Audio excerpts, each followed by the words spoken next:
ഒറ്റ വരിയായി അണിനിരക്കണമെന്ന് ഒരിക്കൽ കൂടി അഭ്യർത്ഥിക്കുകയാണ്.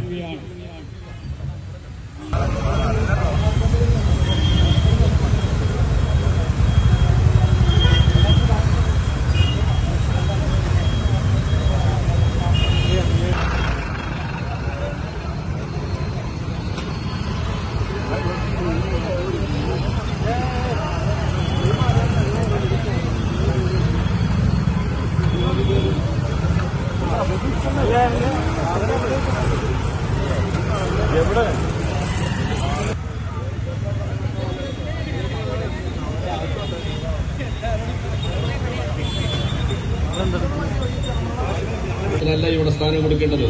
ഇന്ത്യ ഗവൺമെന്റ് അന്വേഷണം നടത്തണം, കുറ്റവാളികളെ കണ്ടുപിടിക്കണം, കർശനമായ നടപടി സ്വീകരിക്കണം.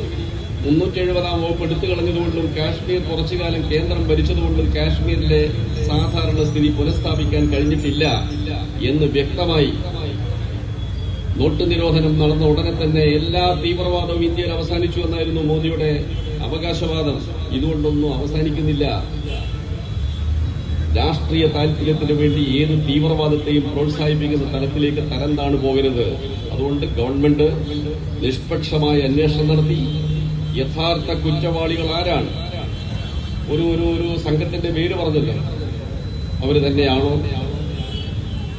അവരുടെ മാതൃസംഘടന എന്ന് പറയുന്നത് ഒരു തീവ്രവാദ സംഘടനയാണ്, പാകിസ്ഥാൻ ആസ്ഥാനമായി പ്രവർത്തിക്കുന്നതെന്ന് പറയുന്നു.